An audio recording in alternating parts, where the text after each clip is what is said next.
So,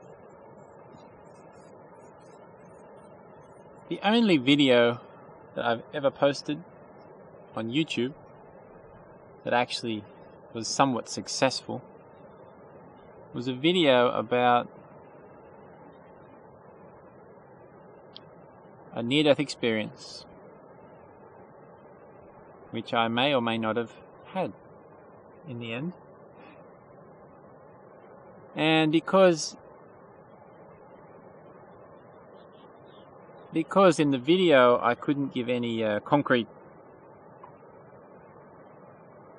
evidence or concrete account of that experience, because it happened to me when I was so young.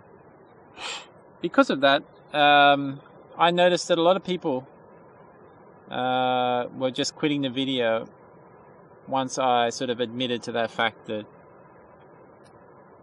I didn't really have any concrete experience to share with people. What I had was a vague memory, a very powerful and extremely strong memory, but nothing that could be held down and sort of said this is what happened, and nothing that could give people hope, I guess. But it's interesting that video was the most popular video that I ever posted. The other videos pretty much went nowhere, but that video, for some reason, well, of course the reason is that people are out there looking for any kind of proof, any kind of hope that there is some kind of life after death.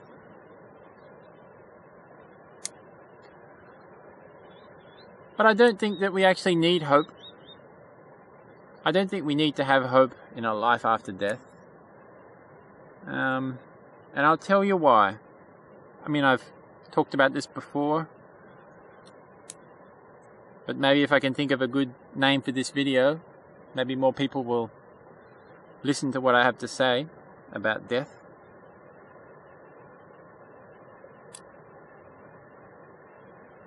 The only thing that we can be certain of in our lives is our own consciousness. This is the only thing that we can ever be 100% sure of. The physical world is an assumption. It's an assumption based on what we assume is its effect on our consciousness.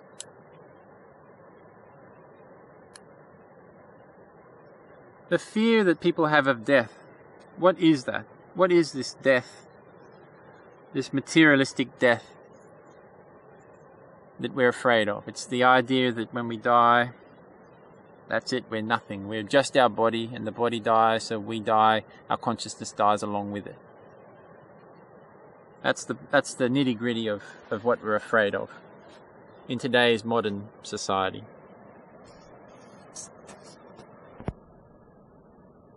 But I look at it this way.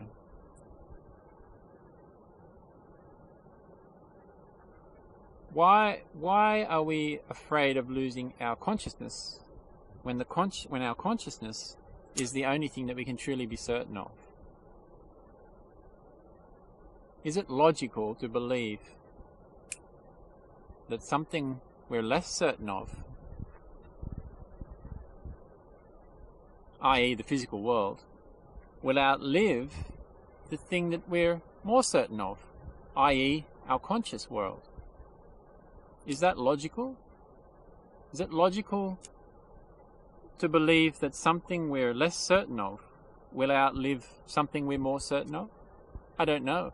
That's a question for people to wrestle with in their own way. But for me, it makes no sense. It makes no sense to somehow believe that the physical world will outlive the conscious world at the point of death. And I think near-death experience is a great demonstration of that. Consciousness continuing, people still being aware even when their brain is physically inactive, people still being aware and being more aware than normal, having a consciousness that's even somehow greater than normal everyday consciousness, which is something I can relate to when I think of the memory that I have, that I still hold. That experience was more real and more amazing than any experience any memory of any experience I've ever had. So how is it that a brain that is clinically inactive can be having a conscious experience, can be generating consciousness? It doesn't fit in with our model, with our physicalist model of how humans work. But regardless of all this need for proof and all these people out there who are obviously looking on the internet, I can just imagine them sitting there thinking, oh, if only I had a proof of some sort of afterlife, and searching the internet and looking up these videos for people talking about their near-death experience. I don't think we need that kind of proof. I think that rationally, when you think about it, when you accept that your perception and your experience is the most certain thing that we have, then the idea of the physical world, which we're less certain of, outliving that conscious world, becomes absurd and becomes unlikely.